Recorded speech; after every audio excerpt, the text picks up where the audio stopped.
Welcome to the Secrets of Hiring Smarter. In this series, we've condensed a 3-hour interview with Jan Vanderhoop, the president of HiringSmart, into the most powerful 20 minutes chock full of practical ideas you can put to work immediately in your business. One of the biggest dilemmas faced by organizations is really deciding who to see. And when we're basing it on resumes, often what you end up with, whether it's electronically or whether it's a pile of paper in front of you, we end up making up rules that will help us decide who we're going to invest some time with in the process and who we don't. And there's a fundamental flaw with that approach, which is simply that the information that's in the resume is in no way predictive of the quality of the employee. Let me back that for just a second. Resumes really are made up of 3 clusters of information with some peripherals put around them to make them look pretty. But the resume essentially has information about where the person went to school and what degrees they've got. There's a section usually about credentials, and the centerpiece is the whole work history thing. And when we go into organizations and challenge the HR department or challenge the manager to put together a list of their top 10 performers and their worst 10 performers, and we lay the 2 stacks of resumes side by side, what we learn very quickly is those 2 piles of CVs are completely indistinguishable from one another. They all share the same earmarks. They all share the same credentials, the same education, and the same work history.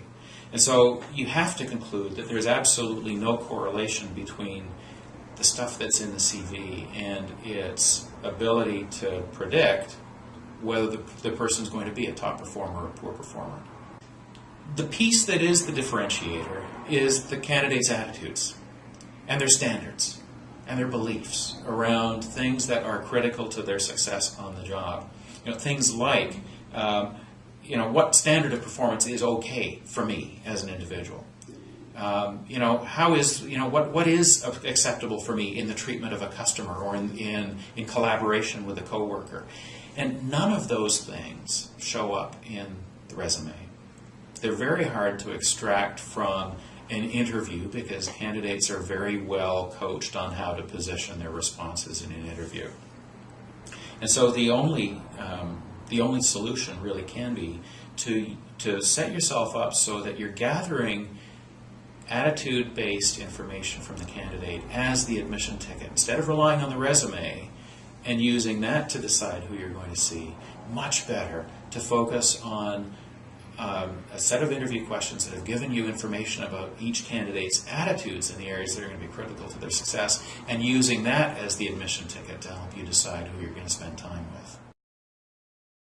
This time, Jan challenged a long-held belief that the resume is an essential part of the hiring process. In fact, as he pointed out, there's no statistical evidence to support that the things in a resume, even if they are true, are in any way predictive of how long someone will stay or how good an employee they will be. In fact, time and again, when business leaders are asked to go to the file cabinet and pull out the files of their best and worst people, the 2 stacks of resumes are totally indistinguishable from one another. Whereas the things that are the most reliable predictors of success, attitudes, standards, and motivators, are absent from the process, at least in the early stages. You'll be much better off if you rely on those first by screening for them up front and then paying attention to the background and credentials. We've been doing it backwards for a very long time.